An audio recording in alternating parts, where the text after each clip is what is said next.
He's at minus 38. We lost the BC by-election by 50 points yesterday. We lost St. Paul's. We lost LaSalle. And I think all of these are clear indicators that the Liberal Party will do far better in another election with a different leader. Canadians want a change. Yes, we do want a change, and my wishful thinking was that today Trudeau would actually resign. However, recent reports have come out saying that it's looking like more so in January, once they come back from their winter break, that this potentially could happen. With that being said, the list that came out back in June, July, when there was about 20-25 names on, has been also reported to now have increased to around 50 to potentially 60 names of people wanting Trudeau to resign. So he's now, I guess, going to be taking this time to reflect, unlike the last time where he took less than 24 hours. Justin Trudeau says he'll consider his next move over the holidays, not soon enough for some. The Prime Minister is living in a false reality. He's delusional if he thinks we can continue like this. About 50 Liberal MPs are now calling for Trudeau to step down. That's 1/3 of the caucus. This is the last day of official parliamentary work for 2024. 9 cabinet ministers resigned this year. When the House resumes in January, it's possible the Prime Minister may not return. Now, that MP that just called him delusional was MP Wayne Long. We've seen him a few times now. He was on Bashies back in June, July. He's been pretty outspoken even before that about getting new leadership.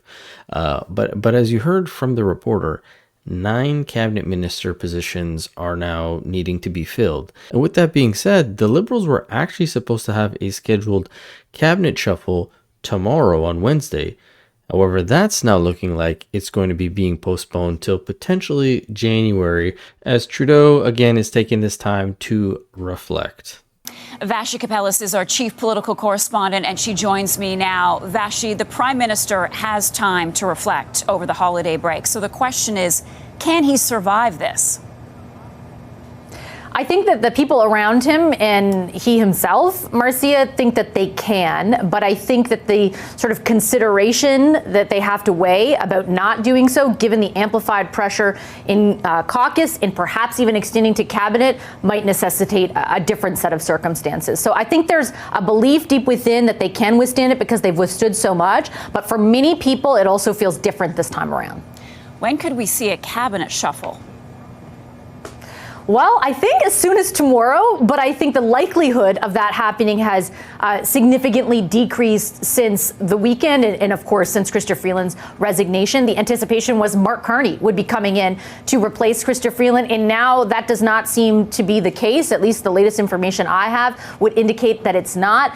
There are 9 ministers who have vacated their roles, saying they're not running for re-election or for other reasons since the summer. So it's a big cabinet shuffle that is about to happen in the midst of all this turmoil.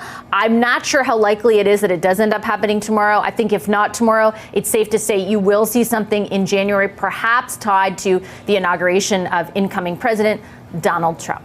Now, quick note on Donald Trump, as Vashi was mentioning, his inauguration happens towards the end of January. I believe it's January 25th. However, our parliament doesn't come back from their Christmas break till 2 days afterwards, January 27th. Now, this could pose quite an issue for us, because if Trump decides to impose those 25% tariffs the day of the 25th, and we still don't know if the Liberal government or the Liberal Party is having a leader or not, because Trudeau hasn't decided anything, well, then this causes more issues. In the reports yesterday, when they had the emergency caucus meeting, apparently there was a standing ovation for Freeland. She gave Trudeau a hug, some sort of an olive branch, I guess. But the reason I don't think he is going to step down regardless is later that night they also had a Liberal Christmas event, and he decided to speak again at this one. And the way that he opens up makes it sound like this is all a joke to him. Everything's fine. He's going to make it through. Dressed in red, flanked by a circle of supporters, the former finance minister attended the Liberal holiday party. I'm happy to be with my family. Hello, everyone! While the Prime Minister showed his spirit to lead. Like most families, Sometimes we have fights around the holidays. But of course, like most families, we find our way through it. But goodwill is running dry. Sources say about 60 Liberal MPs, more than a third of caucus, want Justin Trudeau to step down. Those calls are growing louder after the party lost another by-election on Monday night. Now that by-election, that's what Anthony Housefather in the opening was talking about. They lost by 50 points. The Liberal representative only got 16% in that riding. The Conservative member got 66% of those votes. Again, not good for them. But as you're going to continue hearing this report, Trudeau, even though he's making light of this and saying, oh, we're going to make it through, from what they're saying in these sources of theirs, I'm not sure if it's true or not, this guy didn't even have the guts or the balls to tell Freeland face to face. He did it through a Zoom call saying that he didn't want her as the finance minister anymore. And that to me exudes weakness, but this whole debacle now has spilled over to where Trump is now again chirping in, saying good riddance of Chrystia Freeland, making fun of Trudeau again, calling him a governor, and saying the great state of Canada yet again. I'm glad the Prime Minister is reflecting on the way ahead. At the heart of that reflection, I think, needs to be a view that says that no individual is bigger than the country. Sources tell CTV News the Prime Minister told Chrystia Freeland over Zoom last week she was being replaced as finance minister. But Freeland got in the last word, announcing her resignation publicly on X, criticizing Trudeau for spending on costly political gimmicks and not putting money in reserve to fight Donald Trump's threat of a tariff war. Social media, the president-elect celebrated her exit, calling Freeland's behavior toxic and said she won't be missed. Now, it's no secret that Trump did not like Freeland, and I agree, she won't probably be missed.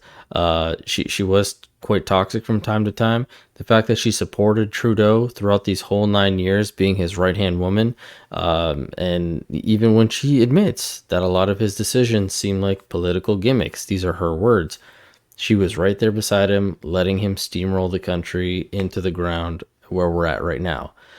However, all this joking from Trump, which is fun and funny to see him go at us, this does not help Canada, especially on the world stage. It makes Canada look extremely weak and quite pathetic that the president-elect, not even the president yet, the president-elect is constantly just poking fun at us because he has no respect for the government or Trudeau, which is why the resignation needs to come before he gets in power.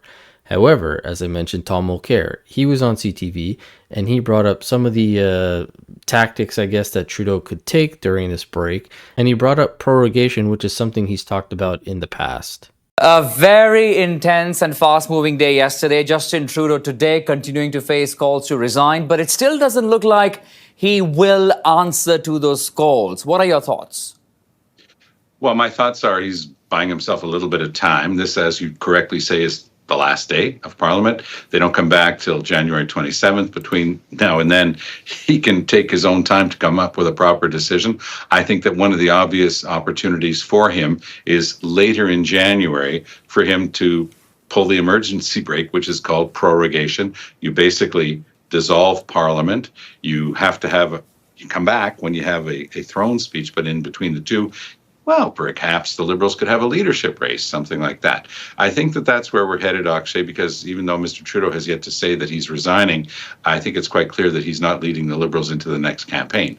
How can you do that when very few of your ministers support you, and now close to 50 members of your caucus are asking you to leave? So I don't think that it's realistic that he's going to lead the Liberals into the next campaign, but he's bought himself a bit of time. Likely, prorogation, leadership, resignation. That's probably the order. Now, if Tom's predictions here are correct, this kind of leads into what a lot of people are speculating in regards to what Freeland did. A lot of them are saying that she's setting herself up to become the next leader of the Liberal Party and potentially throw herself in the ring for the leadership. Now, other names have been floated around were Sean Fraser, but he's no longer running.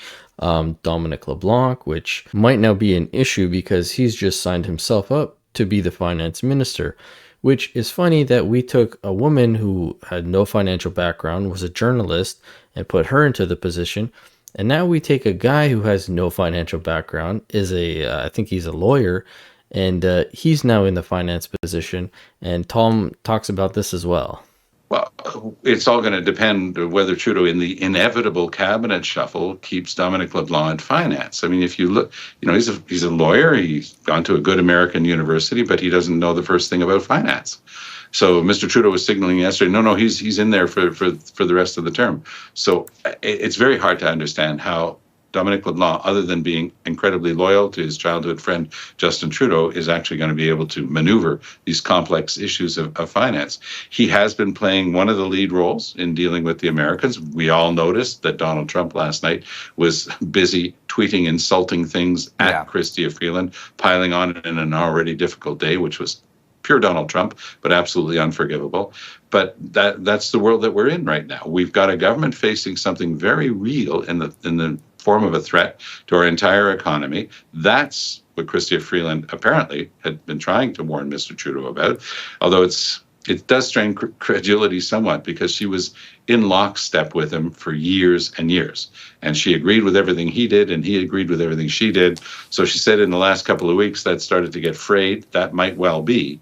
But at the same time, it is impossible for her to separate herself completely from the many years of Trudeau mistakes on the economy that all Canadians are going to be paying for generations.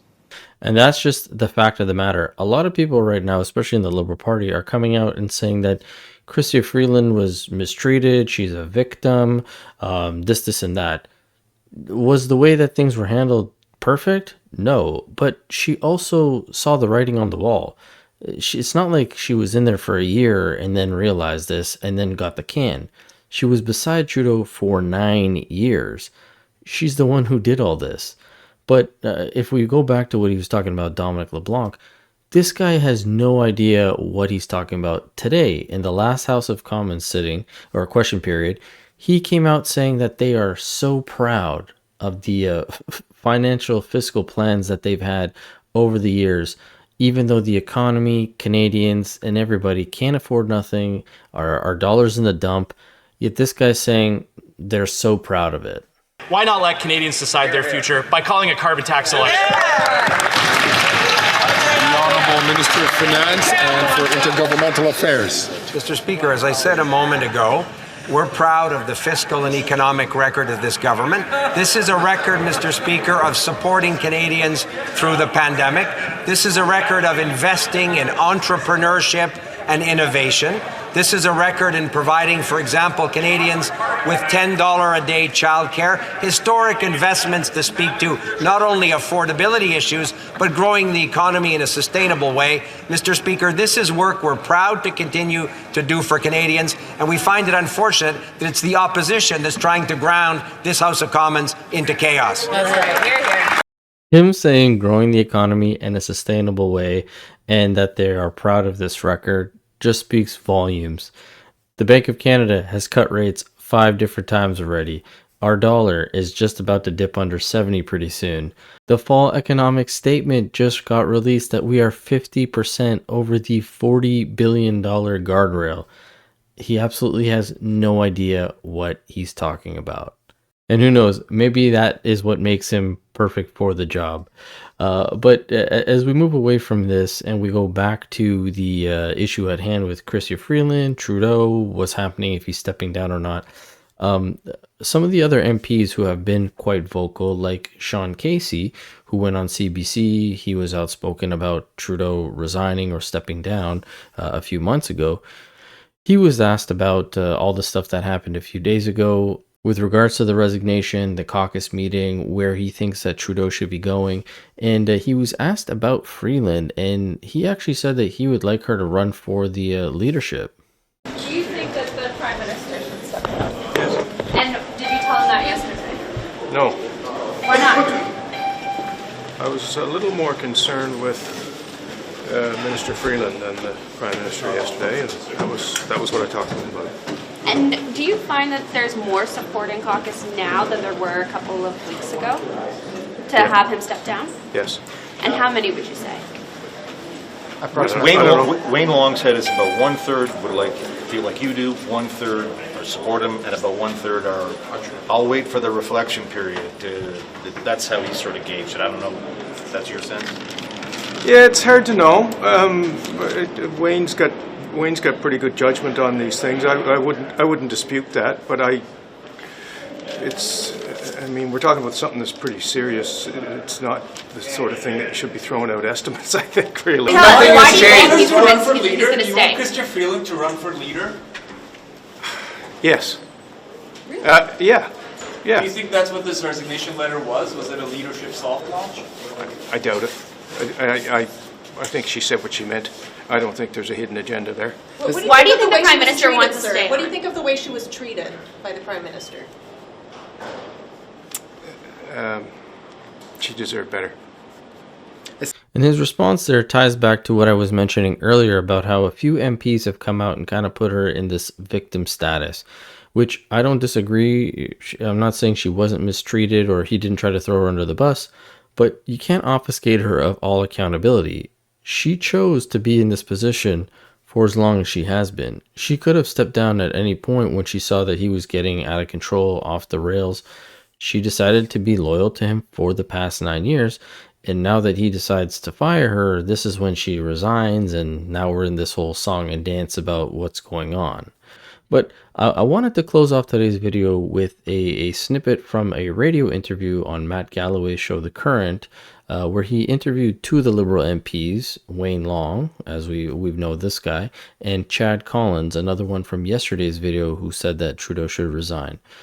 Matt asked him quite a few questions. I just wanted to kind of look at these two snippets from it and get your guys' take on it. So let me know in the comment section below.